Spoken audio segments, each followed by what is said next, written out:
The sky above Veltraxinine was always thick with green fog. The air smelled of metal, and the ground hissed where toxic gas leaked from the swamp.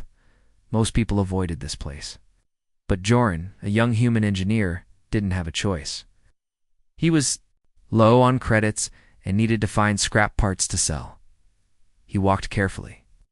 Wearing a patched-up breathing mask and boots made for swamp terrain, his scanner beeped every few seconds, searching for buried tech. Broken starships, crashed drones, old weapons, anything left behind by past wars could be useful. The swamp stretched far and wide, full of bubbling pits and sharp, twisted trees. Joran wiped sweat from his brow. Just one energy core, he muttered to himself. That's all I need. Then he heard a strange splash, followed by a weak sound like a cough or a cry. Joran froze. Swamp predators made sounds too, but this didn't seem like a beast. Carefully, he moved toward the noise, stepping over black vines and rusty metal debris. He parted a curtain of thick fog and saw something that made his heart race.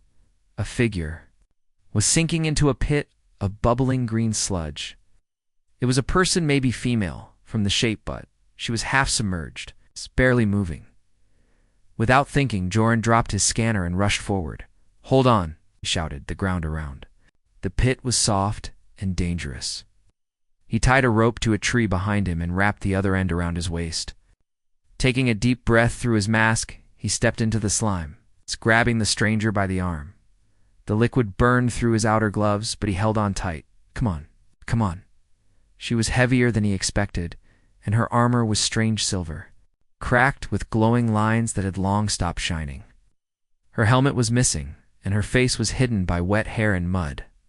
Joran pulled with all his strength. The rope helped, but the swamp fought back. Finally, with one last tug, the woman's body slid out of the pit, and both of them collapsed onto the ground.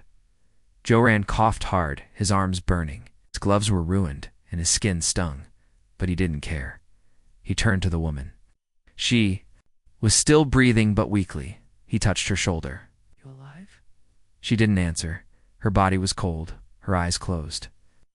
Joran gently lifted her and began the long walk back to his shelter, not realizing what he had just done. Home was a small cargo pod half buried in the hills, covered with metal plates and hidden from aerial scans.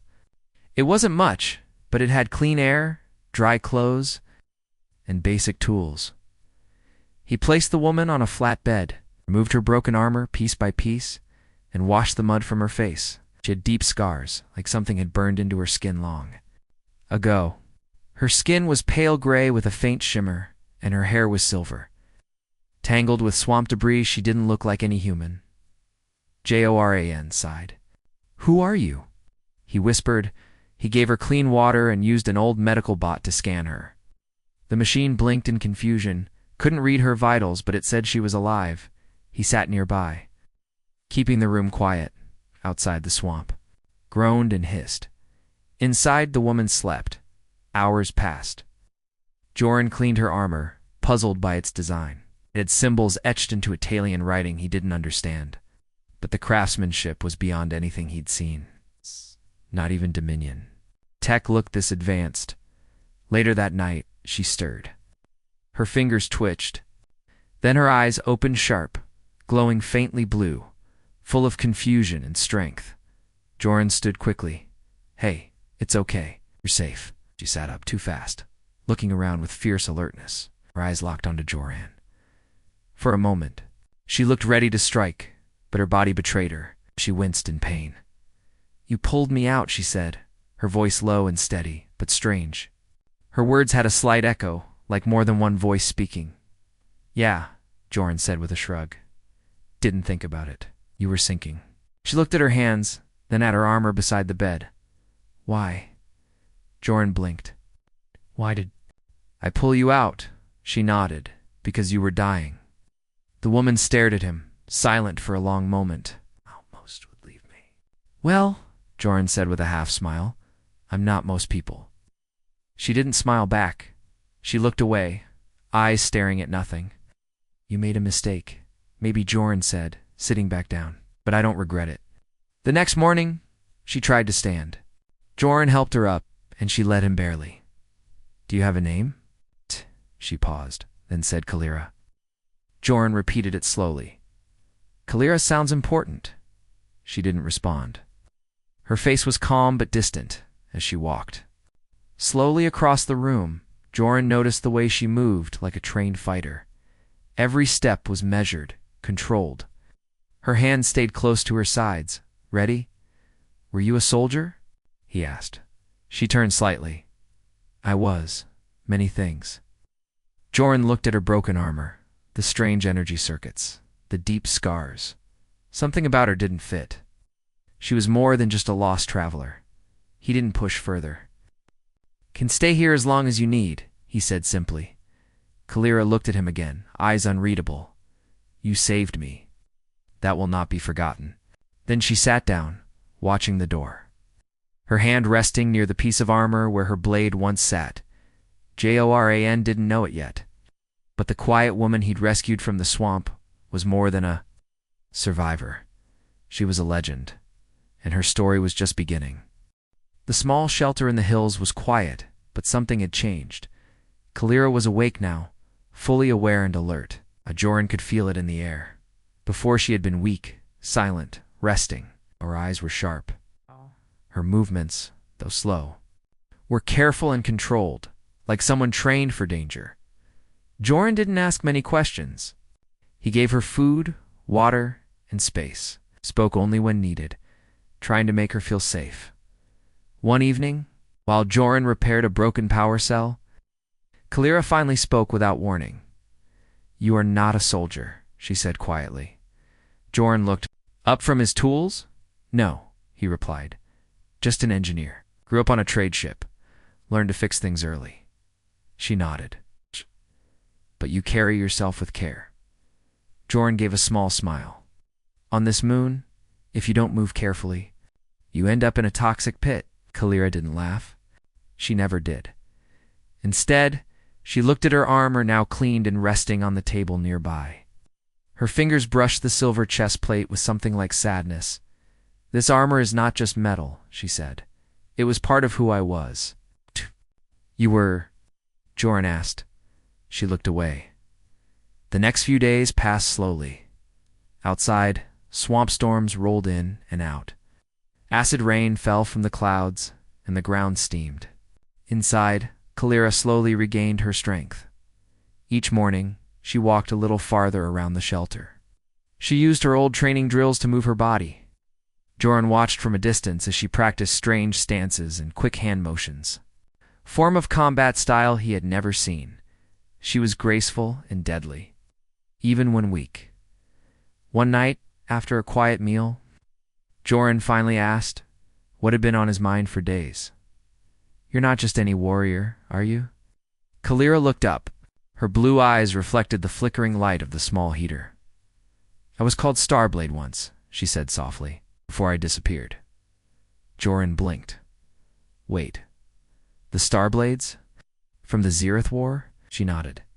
Joran leaned back, shocked. That can't be. The Starblades were legends. Heroes who vanished a decade ago. Everyone thought they were gonna made up. I did not vanish by choice, she replied. We were betrayed. The last mission was a trap. I escaped barely, and chose silence. Why? Kalira's hands clenched. Because everyone I cared about died, and the galaxy moved on.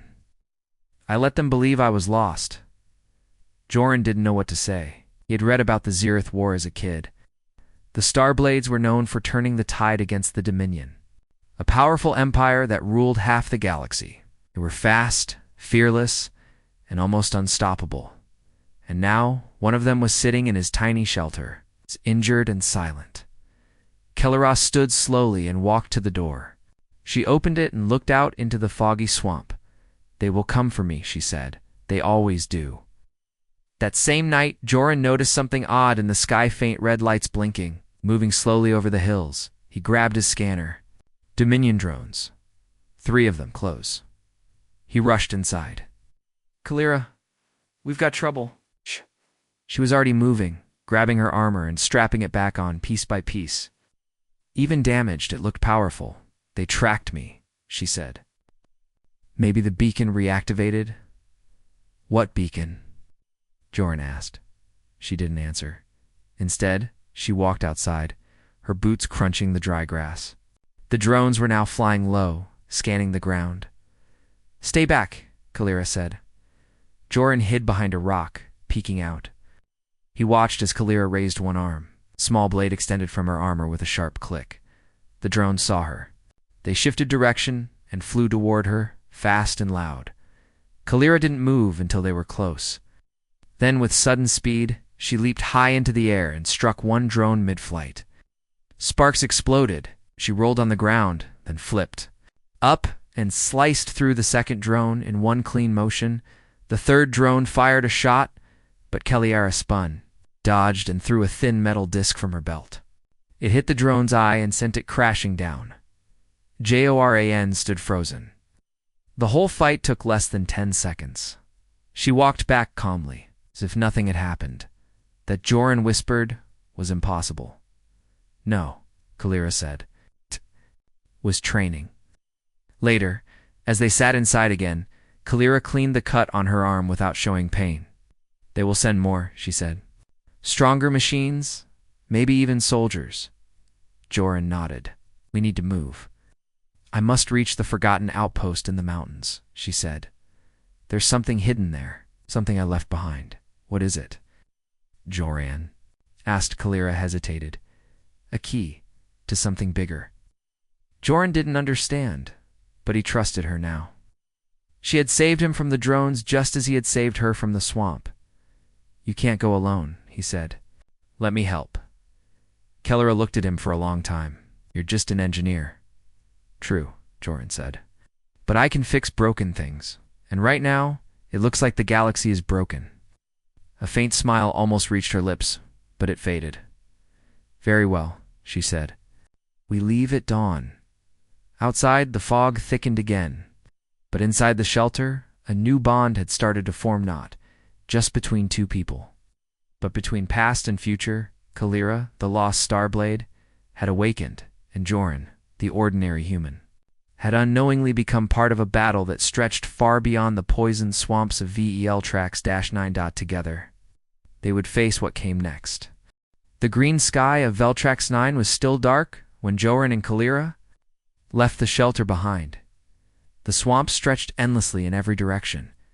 Thick fog curled around their feet, and the wet ground hissed beneath them. Joran carried a heavy backpack filled with supplies. Kalira moved ahead, her broken armor strapped tight to her body. A long piece of scrap metal in her hand, a simple tool turned into a weapon. We head north, she said, toward the mountain ridge. Joran nodded. There's an old tunnel. System under the rocks. I used it once when I hid from raiders. It might help us stay out of sight. Good, Kalira said. The Dominion will be scanning the surface by now. Joran glanced up. Hidden behind the clouds, something faintly hummed in the sky. The Dominion, the powerful empire Kalira once fought, had noticed her return. They weren't going to let her escape again. They walked for hours, keeping low and moving carefully. Joran used a handheld scanner to check for energy signals.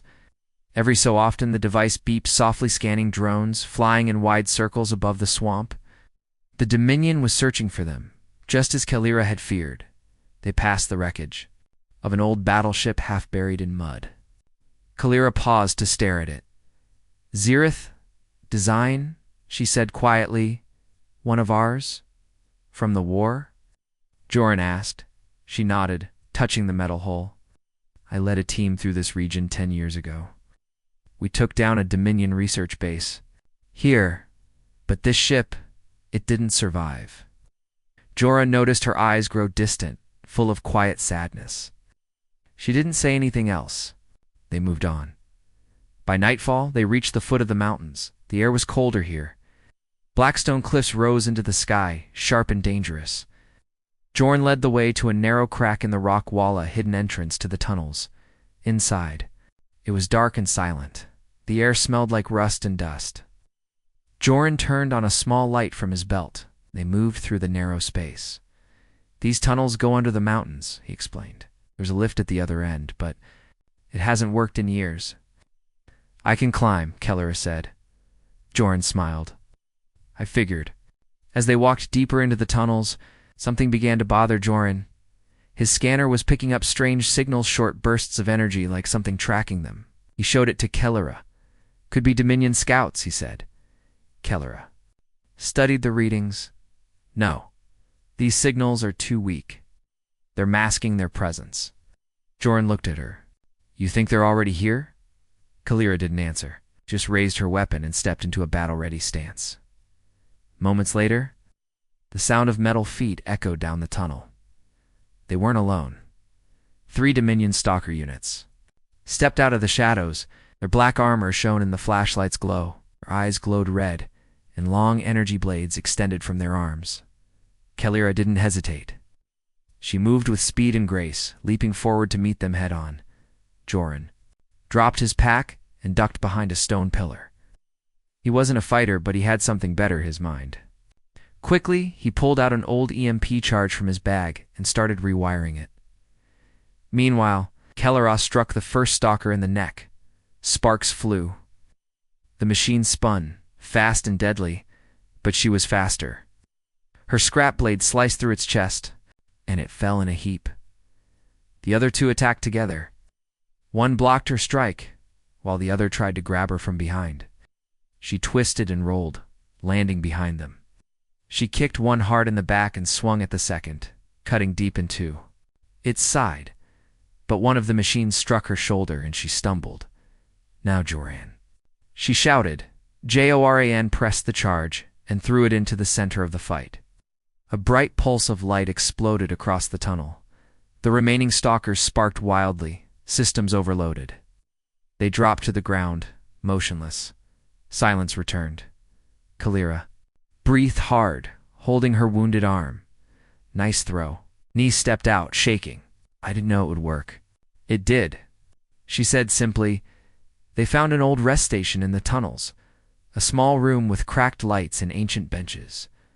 Kelleher sat down to catch her breath. Joran cleaned the wound on her arm and wrapped it tightly. You saved me. Again, she said quietly. We're even now, Joran replied. No, she said. We are only beginning. Later, as they sat in silence, Kelleher spoke. The Dominion knew I was here. They were waiting in the tunnels. That means someone activated an old beacon or tracked my armor. Can you shut it down? Joran asked. No, she said. But if we reach the outpost before they do, we may have a chance. Joran leaned back. What's at the outpost? You said something was hidden. Kelleher looked him in the eye. A star heart, she said. What's that? It's a power source, she said. Old rare. Built by the first worlds before the rise of the Dominion. With it, one person can lead an army or light up an entire planet. Joran blinked. And you left it there? I hid it after. The war, Kelleher said. Too many wanted it for the wrong reasons. Why go back now? She paused. Because hope is dying across the stars. And someone must rise again. Joran looked at her with new eyes, not just as a fighter or a survivor, but as someone carrying the weight of an entire galaxy's past. I'll help you, he said. Kelleher gave a small nod, and we must move quickly. Before the Dominion does, far above in orbit, a Dominion commander stood on the bridge of a silent warship, watching Veltrax 9 on the screen. Activate all hunter units, he ordered. The Starblade has awakened. She must not reach the mountains. But down below, under the earth, 2 unlikely allies pushed forward, an old warrior returning to her path, and a young human who had once just wanted spare parts. Together they were, now part of something much bigger, and the hunt had only just begun. The tunnel walls were growing wider now. The air was cooler, and the sharp smell of the swamp was gone. Joran and Kelleher had been walking for hours beneath the mountain, and finally, the old metal doors of the outpost stood in front of them. Rust covered the doors, and half the lights had burned out, but Kelleher still remembered this place. She stepped forward and placed her hand on a small scanner panel near the side wall. A soft blue light blinked. Welcome. Starblade, Kelleher said in an old mechanical voice. The doors creaked open. Joran looked around with wide eyes. This place is still working? Part of it, Kalira said. It was built to last. They stepped inside. The hallway beyond was silent and dark. Faded banners hung on the walls, symbols of the old resistance. Joran felt like he was walking through a museum of forgotten history. This place was a command base during the war. He asked. Kalira nodded. One of many. We came here after the siege of Rylos. This was where we made our last stand. Walked deeper into the base, past broken doors, smashed consoles, and old bloodstains that had never been cleaned. Why did you bring me here? Joran asked. Kalira stopped. Because the truth must be remembered, and because I cannot do this alone. They reached a large round room. The walls were lined with black screens and old hologram projectors. In the center was a circular table. Covered in dust, Kalira touched a control panel. The room lit up slowly. Blue lights glowed from the walls. The hologram flickered to life above the table. Joran stepped back in surprise. The image showed 7 warriors, all in armor like Kalira's. They stood side by side, tall, proud, each one holding a glowing weapon. One of them was Kalira, younger but still fierce. That's you, Joran said softly. Kalira didn't speak. She stared at the image for a long time. We were the 7 Starblades, she said finally, chosen to stop the Dominion from destroying the free colonies. We were trained in forgotten arts, part soldier, part protector. What happened to them? Joran asked. Kalira looked down. They're gone, all of them. We were betrayed. By someone we trusted. Sent on a false mission. Trapped. Her voice grew heavy. I survived barely. I carried one of their blades out of the fire. I came here to hide the Starheart and bury our past. Joran felt the weight in her words. He saw pain in her eyes, not just from battle, but from loss. She wasn't just a warrior. She was the last memory of something great. Kalira walked to a sealed door behind the main room. Keypad blinked red beside it. Jora looked at it. Still locked? Kalira nodded. I used my personal code to lock it 10 years ago. Only I can open it? She entered a long code. The door opened with a heavy sound. Inside was a small chamber with metal walls and a raised platform. On that platform sat a crystal device, glowing faintly gold. It pulsed, like a heartbeat. Jora stepped closer. Kalira nodded. A living power source. It can link to technology, boost weapons, heal damage, and even carry messages across space. It was made in the time before the Dominion existed. Joran was amazed. Why did you hide it? Because too many wanted to use it for control, Kalira said. I wanted to protect it until someone worthy appeared. Joran looked at her. Do you think that's you? Kalira paused. Maybe it's us. She reached for the Starheart. The crystal glowed brighter as her fingers touched it. Ring of light spread across the room suddenly. The walls lit up with images, memories stored in the Starheart. They saw battlefields, burning skies, brave fighters shouting war cries. They saw Kalira leading her team, saving colonies, standing tall, on broken ships. Then came the final mission. A trap, flames, and silence. Joran saw Kalira fall. Then he saw her crawl through wreckage, bleeding, holding a shattered blade. The memories ended. Kalira's hand trembled slightly. You've carried this pain alone, Joran said softly. I thought it was my punishment, she said, for living when the others didn't. But maybe you lived because you were meant to carry the light forward. Suddenly, the Starheart blinked red. Kalira stepped back. They've found us. Joran checked his scanner. Multiple life signs, coming fast, not machine soldiers. Kalia turned Dominion commandos. They sent real hunters this time. What do we do? Joran asked. Kalira looked at the Starheart, then at him. We run. We protect this. She picked up the Starheart and placed it in a special casing from the wall. There's an exit tunnel behind the chamber, she said. It leads to the high cliffs. Joran followed her quickly as alarms began to sound. Somewhere above the Dominion had landed, they moved through the hidden path. lit only by small red lights. Behind them, the past was now awake ahead. The future waited to be shaped. As they climbed toward the cliffs, Joran looked at Kalira. "You said someone worthy would rise to carry the Starheart," he said. "Do you think that person has come yet?" Kalira looked back, her eyes calm and steady.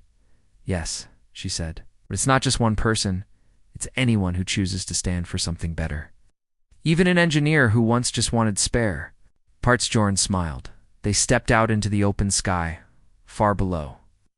The Dominion forces searched the outpost, far above. Star still watched.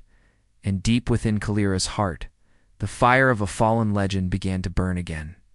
The wind was cold and sharp as Joran and Kalira climbed the rocky cliffs above the outpost. Behind them, the Dominion forces had taken control of the mountain base. Their shouts echoed faintly through the narrow valleys, but ahead the path was narrow and dangerous, just wide enough for two to walk side by side. Kalira carried the glowing Starheart in a secure case strapped to her back, its faint golden light pulsing steadily. "We can't let them get this," Kalira said.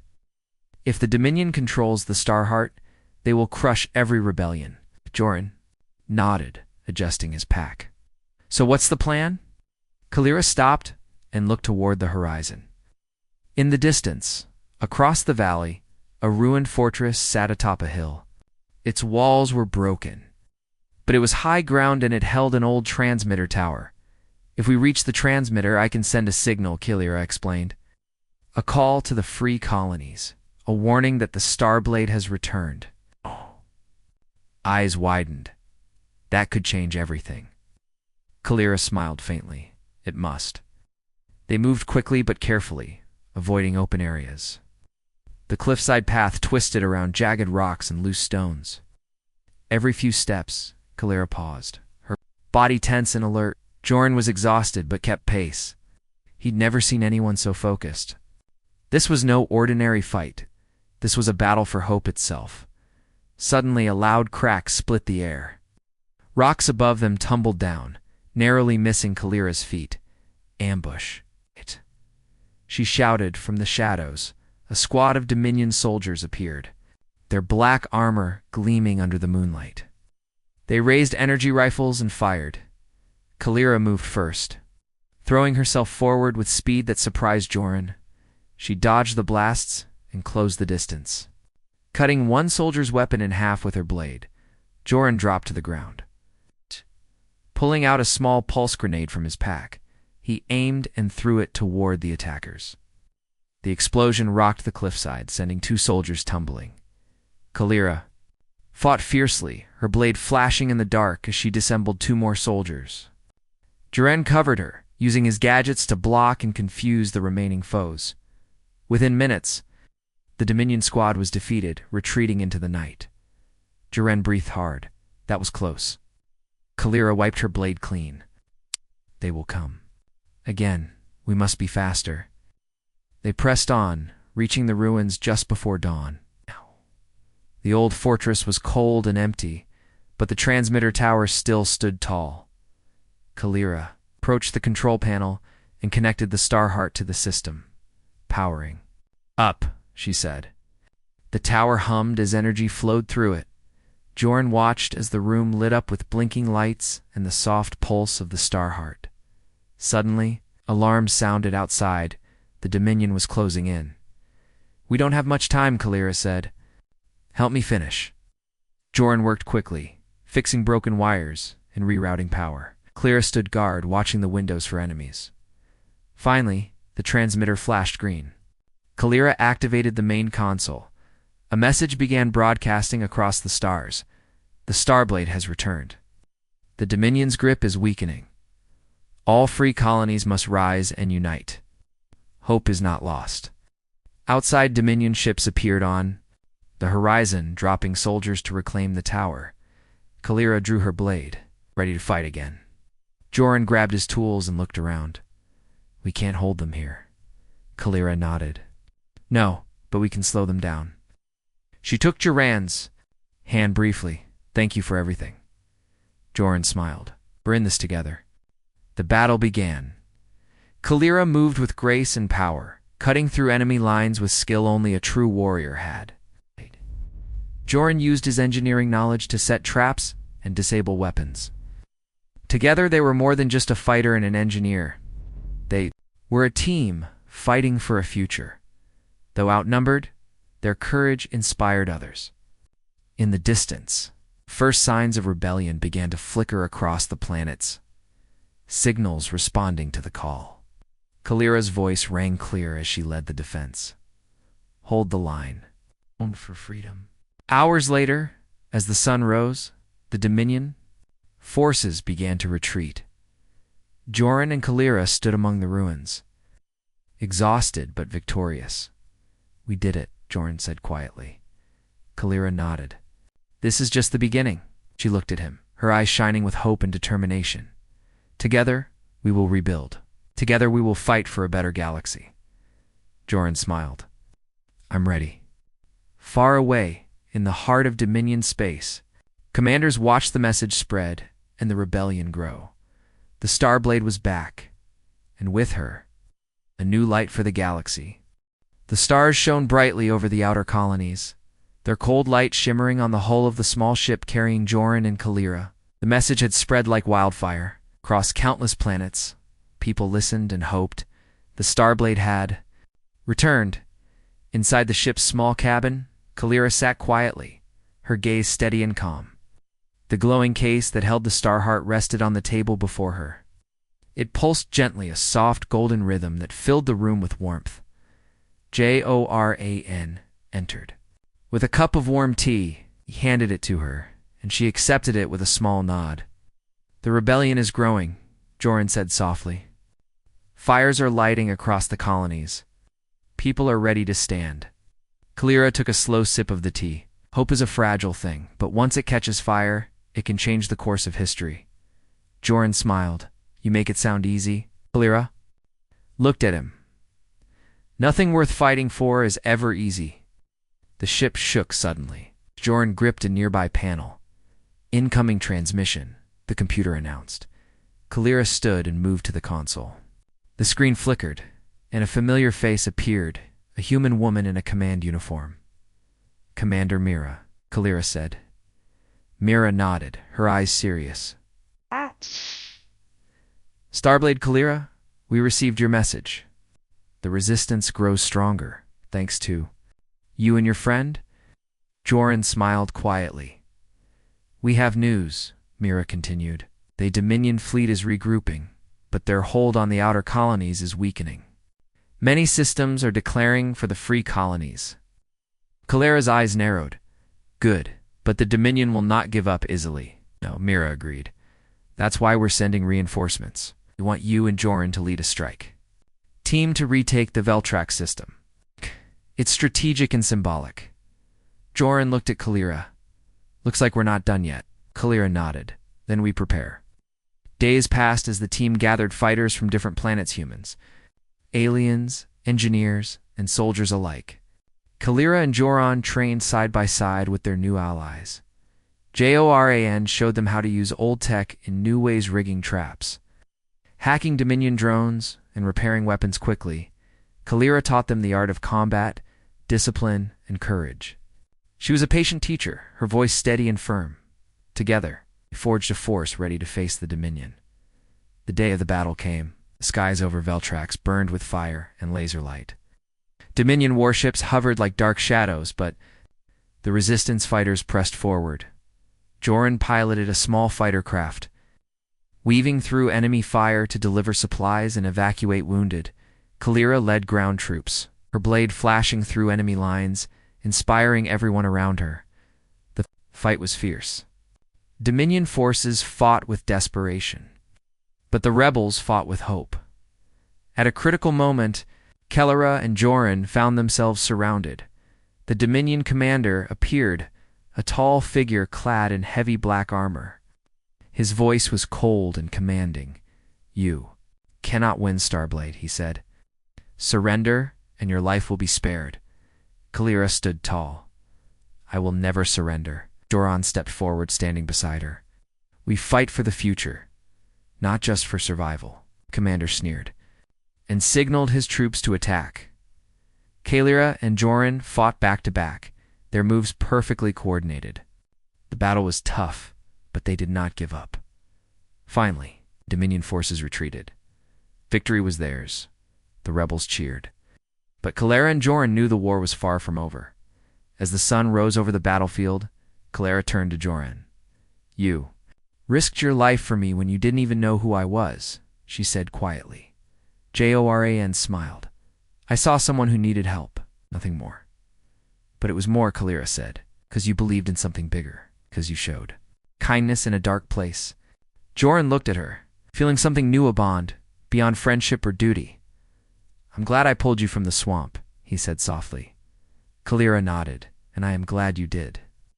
The Starheart's glow grew stronger, filling the room with light together. They looked to the stars. A new flame had been lit. A new hope was born, and the galaxy would never be the same.